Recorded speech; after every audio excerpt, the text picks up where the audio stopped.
Inilah bukti nyata kebenaran Islam. Bukti tentang kebenaran Islam. Kebenaran Islam dapat dipahami dengan jelas, yaitu jelas sejarahnya dan jelas juga ajarannya. Berikut ini kami menjelaskan tentang bukti kebenaran Islam. Yang pertama, agama Islam memiliki sejarah yang jelas. Bahkan, proses pewahyuan yang disampaikan kepada Rasul Muhammad selama 22 tahun, 2 bulan, dan 22 hari dapat mudah dipahami melalui catatan-catatan sejarah. Begitu juga tentang kehidupan Nabi Muhammad dari sejak lahir hingga wafatnya beliau, sejarahnya sangat jelas.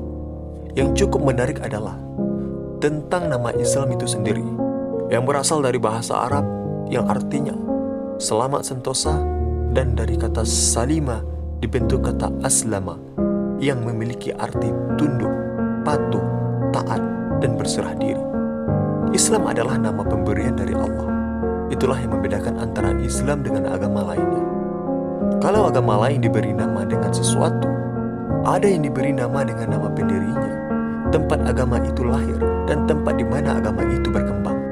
Di Parsi, ada agama Zoroaster. Agama ini disandarkan kepada nama pendirinya, yaitu Zoroaster.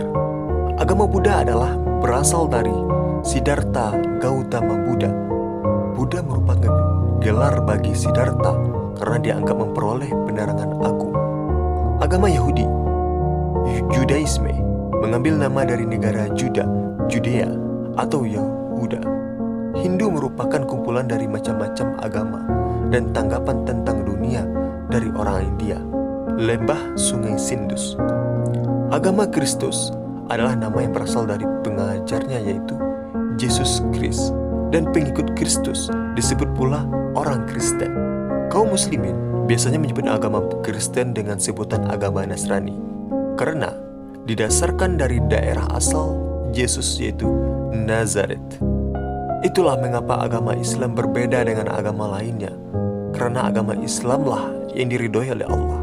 Firman Allah dalam Quran Surah Al Imran ayat 19, sesungguhnya agama yang diridhoi di sisi Allah adalah Islam. Menurut Al-Maududi, nama Islam menunjukkan sesuatu sifat, yaitu berserah diri dan patuh kepada perintah, yang memberi perintah dan menjauhi larangannya tanpa membantah. Yang kedua, bahwa agama Islam memberikan keterangan yang harus dipercayai tanpa harus melakukan penelitian karena sudah pasti benar. Sebagai contoh, proses kejadian manusia setelah diteliti oleh para ahli ternyata memang benar seperti yang ada dalam Al-Quran. Padahal kita tahu zaman dulu mana ada alat-alat canggih, tapi Al-Quran telah menjelaskannya. Lalu ketika Nabi Muhammad SAW menyembuhkan seseorang dengan air, beliau berdoa kepada Allah dengan perantara air tersebut. Setelah diteliti, ternyata air yang diberi doa akan mengalirkan ion positif. Luar biasa bukan? Baru tahun belakangan rahasia itu terkuak. Padahal kala itu beliau Nabi Muhammad SAW telah melakukan hal itu. Ketiga, dengan melakukan perbandingan terhadap agama lain. Bukan maksud mengejek agama lain ya. Agama Kristen menganggap Yesus adalah anak Tuhan. Kalau Tuhan beranak, seharusnya Yesus tidak mati. Masa Tuhan mati hanya karena ingin menolong umatnya? Itulah kenapa Islam berbeda dengan agama lain. Jika Anda orang Kristen, pasti juga Anda menyindir agama Islam kan? Mana Tuhannya? Umat Islam tidak kelihatan.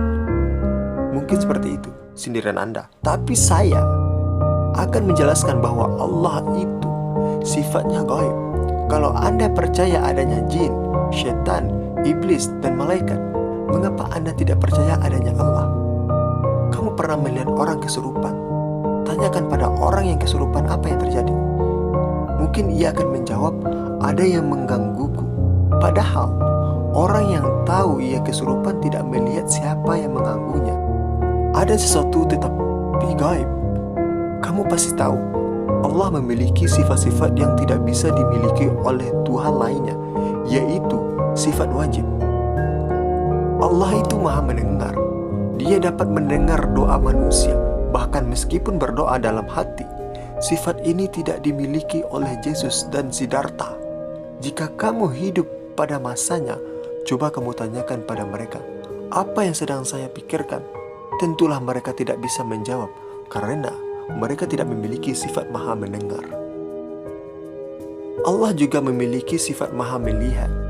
Dia dapat melihat apapun, meskipun bersembunyi di bawah tanah sekalipun. Sifat ini tidak dimiliki oleh Yesus, Siddhartha, dan Tuhan lainnya. Jika mereka disuruh untuk memberitahu di mana Pulau Jawa saat itu, tentulah mereka tidak tahu karena mereka tidak memiliki sifat maha melihat. Lalu, yang menjadi pertanyaan, bagaimana wujud Allah? Wujud Allah tidak ada yang tahu kecuali Allah sendiri. Wujud Allah juga tidak bisa digambarkan dengan sesuatu hal, karena apa yang digambarkan manusia sifatnya kebendaan yang ditentukan pasti rusak. Sifat ini tidak dimiliki oleh Allah, karena Allah tidak mungkin rusak. Allah memiliki sifat maha hidup yang pasti tidak dimiliki oleh Yesus, Siddhartha, dan Tuhan lainnya, karena mereka sudah mati.